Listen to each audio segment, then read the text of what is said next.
छोटा कुत्ता भौंका तो आदमी ने जहरीला बाऊजी पकौड़ा उसके मुंह पर फेंक दिया और हंसते हुए देखता रहा जब तक कुत्ता मर नहीं गया।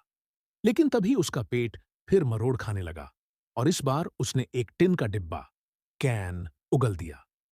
अब वह सच में डर गया, जल्दी जल्दी घर पहुंचा और चिकन लेग खाकर खुद को शांत करने की कोशिश की।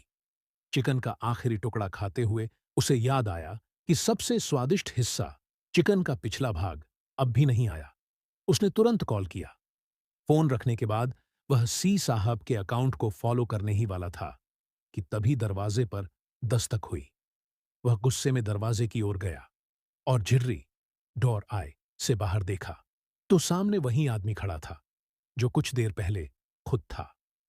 वह डर के मारे जमीन पर गिर गया।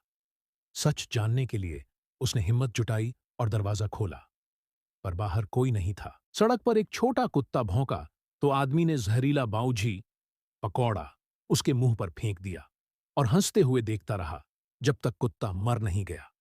लेकिन तभी उसका पेट फिर मरोड़ खाने लगा और इस बार उसने एक टिन का डिब्बा कैन उगल दिया। अब वह सच में डर गया, जल्दी जल्दी घर पहुंचा और चिकन लेग खाकर खुद को शांत करने की कोशिश की। चिकन का आखिरी टुकड़ा खाते हुए उसे याद आया कि सबसे स्वादिष्ट हिस्सा चिकन का पिछला भाग अब भी नहीं आया। उसने तुरंत कॉल किया। फोन रखने के बाद वह सी साहब के अकाउंट को फॉलो करने ही वाला था कि तभी दरवाजे पर दस्तक हुई। वह गुस्से में दरवाजे की ओर गया और झिर्री डोर आए से बाहर देखा तो सामने वही आदमी खड़ा था जो कुछ देर पहले खुद था। वह डर के मारे जमीन पर गिर गया। सच जानने के लिए उसने हिम्मत जुटाई और दरवाजा खोला, पर बाहर कोई नहीं था।